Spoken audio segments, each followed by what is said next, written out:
ये तस्वीरें बताती चलूं, ये अटारी बॉर्डर की तस्वीरें आप देख रहे हैं, जहां जो औपचारिक तौर पर बीटिंग द रिट्रीट सेरेमनी है वो तो शाम में करीब 6 बजे के आसपास शुरू होगी, लेकिन अभी आइए देखते हैं, मजा आएगा। यहाँ पर देखिए किस तरीके से ये शौर्य का प्रदर्शन किया जा रहा है और अलग अलग देशवासी जो हैं यहाँ अटारी बॉर्डर पर पहुंचकर जो शौर्य है, जो वीरता है, उसका प्रदर्शन करते हुए बजाओ ताली। सीधी तस्वीरें भी हम आपको दिखा रहे हैं। मैं मलूक नागर जी का रुख करने जा रही हूँ और मलूक नागर जी से हमारे लिए काम आसान हो जाएगा।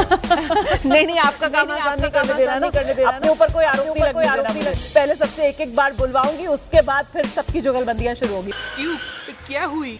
आलोक शर्मा कह रहे हैं कि साहब ये स्वतंत्रता सेनानियों का अपमान कर दिया, लाल किले की प्राचीर से आरएसएस का नाम लेकर प्रधानमंत्री नरेंद्र मोदी ने। मलूक जी, अभी पता चले कहना पड़ेगा कि माननीय प्रधानमंत्री जी का इतना घंटों का भाषण और उसमें इतना ज्यादा पूरा विस्तार में सबके बारे में बताया, इनको केवल 2 मिनट के भाषण पे ही क्यों दिक्कत हुई? ये मुंह से सुपारी निकाल के बात कर रहे बाबा। इसके मुंह में पैदाइशी सुपारी है। दूसरा, ये कहते हैं कि माननीय प्रधानमंत्री जी डर गए आरएसएस से। एक तरफ लगता है कि माननीय प्रधानमंत्री से पूरा विपक्ष डरता है, टूट जाता है, बिखर जाता है। तो इतना अगर आरएसएस तकड़ा है तो क्या खूबी है? कभी इस बात की सोचने की कोशिश करी क्या? या सेवा दल में क्या कमी है, इसको कभी एनालिसिस करने की कोशिश करी क्या? हाँ, ये कर लो पहले। हाँ, मैं तो अभी सरकार के साथ आरएलडी में हूँ, पहले विपक्ष में रहा और घुस के मुसलमानों के बीच में रहा।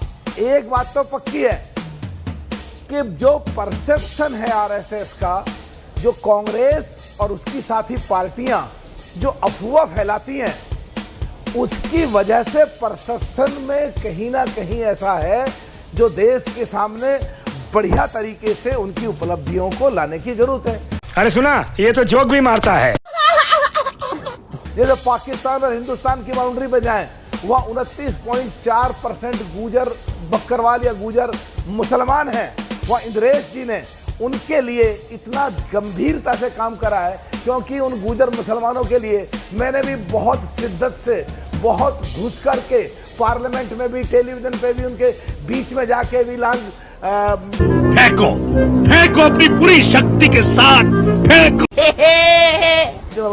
चौक पे भी उनकी रैली करके भी, उन्हें के हितों की रक्षा करके भी, उनके रिजर्वेशन के मुद्दे पार्लियामेंट में उठा काम करा है। तो मुझे लगा जी कि यार इसके बारे में इतनी खराब बात सुनते थे, ठीक तो है, इतना अच्छा काम कर रहे हैं। तो असलियत में ये है, आपका परसेप्शन बदला। खत्म कर रहा हूँ। हाँ। कांग्रेस और उसकी साथी पार्टियां जिस परसेप्शन को फैलाते हैं आरएसएस के बारे में, कहीं ना कहीं ये भी जिम्मेदार है।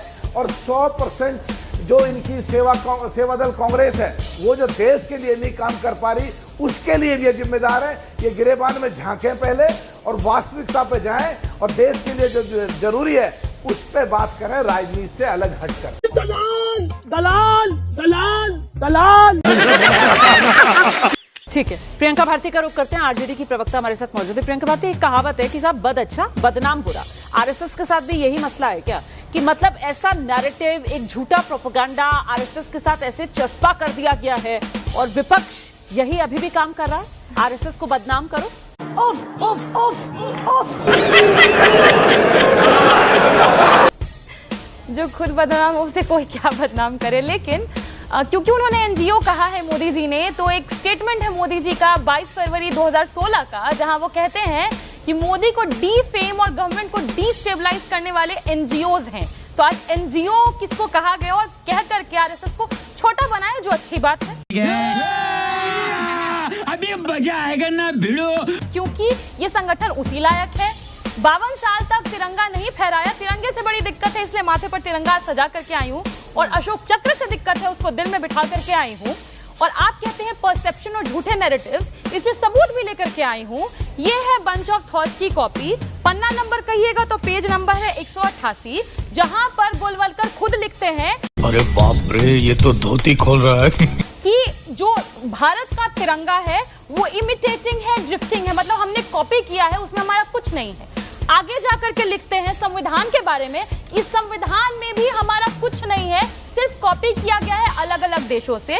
फिर इनके एक और सह संघ चालक जो कि के सुदर्शन है, वो भी आगे जाकर के कहते हैं कि संविधान में हमारा कुछ नहीं है, हम इसको नहीं मानते। और फिर जाकर के अटल बिहारी वाजपेयी संविधान समीक्षा का एक आयोग भी बना देते हैं। पर खैर यही नहीं रुकता है, इनको क्या कहते हैं, गोलवलकर जी को मोदी जी गुरु मानते हैं और गुरु मानते हुए उनके बुद्ध से तुलना करते हैं अपनी किताब में।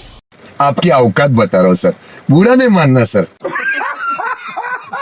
और अब सुनिए कि एक सावरकर जिनको खुद प्रेरणा शोध मानते हैं मोदी जी, वो बुद्ध के बारे में क्या कहते हैं। वो बुद्ध धर्म के बारे में कहते हैं कि वो अनाचार है। और जिस समय बाबा साहब बौद्ध धर्म को अपना बना रहे थे, उसको अपना रहे थे, उनके बारे में सावरकर समग्र में सावरकर ने खुद लिखा है, डॉक्टर अंबेडकर नामक व्यक्ति भिक्षु अंबेडकर हो जाए तो किसी हिंदू को सूतक नहीं लगने वाला, गिर जाएगा कहां, मेड़ तक ही। अब तुम देखो अब क्या करते। और एक और बात, ये परसेप्शन नहीं है, रियलिटी है, क्योंकि तिरंगा यात्रा भी जब आरएसएस निकालती है बिना तिरंगे के निकालती है, लाठियों के साथ में। और ये संगठन ही वो संगठन है जिसने गांधी जी के हत्यारे को, देश के जो सबसे पहले आतंकवादी, उस खूंखार आतंकवादी को पाला पोसा। और मैं ये फैक्ट्स के साथ आपके सामने कह रही हूं, इसलिए क्योंकि जो स्टेटमेंट दिया नाथूराम गोडसे ने पुलिस को अपने पकड़े जाने से पहले, कोर्ट में जाने से पहले, उसमें उन्होंने ये कहा, मुझे कैसे भी करके निकाल मेरे भाई, मैं फंस गया हूँ यहाँ। लेकिन एक सेकंड, कि मैं साइमल्टेनियसली आरएसएस के लिए और हिंदू महासभा के लिए काम कर रहा था।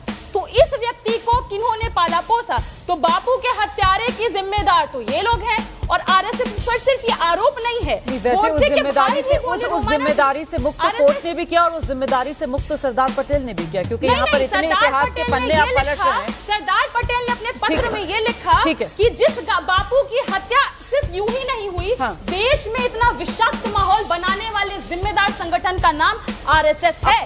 धागा खोल दिया एकदम। और साथ ही साथ गोडसे के भाई भी कहते हैं कि मेरे भाई ने कभी आरएसएस को छोड़ा ही नहीं। आप उनके भाई को झूठा ठहरा रहे हैं या क्या कर रहे हैं, बताइए। शर्म करो, भगवान से डरो, भूलो भगवान से डरो, कुछ अच्छा करो लाइफ में। डॉक्टर संगीत रागी का रुख करती हूँ, प्रोफेसर साहब से जरा ये समझते हैं कि क्या आरएसएस की देशभक्ति पर सवाल है।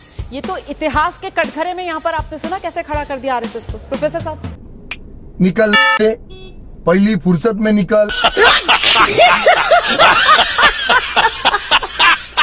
तो दोस्तों फाइनली अपनी इस वीडियो का हो चुका है दी एंड। उम्मीद है कि आपको हमारी ये वीडियो अच्छी लगी होगी। अगर वीडियो अच्छी लगी हो तो वीडियो को लाइक करके, हमारे चैनल को सब्सक्राइब करके, बगल में बने घंटी वाले आइकन को दबाकर ऑल को सिलेक्ट कर लें, ताकि आगे आने वाली ढेरों रोमांचक व मजेदार वीडियोज की नोटिफिकेशंस आपको बिना किसी अड़चन के प्राप्त होती रहे। तो वीडियो को क्लोज करने से पहले साथियों, आप सभी लोगों से गुजारिश है कि यदि आप लोग हमारे चैनल पर नए हैं तो चैनल को सब्सक्राइब कर लेना। और हाँ, वीडियो को लाइक करना तो बिल्कुल भी मत भूलना, क्योंकि आप लोग वीडियो तो देख लेते हो पर वीडियो को लाइक और चैनल को सब्सक्राइब करना भूल जाते हो। तो जल्दी से जल्दी लाइक और सब्सक्राइब भी कर लो यार, क्या जाता है आपका, इस पे पैसे थोड़ी ना पड़ते हैं। तो साथियों अभी के लिए इतना ही, मिलूंगा नेक्स्ट वीडियो में। तब तक के खातिर स्वस्थ रहो, मस्त रहो और जहां भी रहो सबसे आगे और फर्स्ट रहो। टिंग टोंग।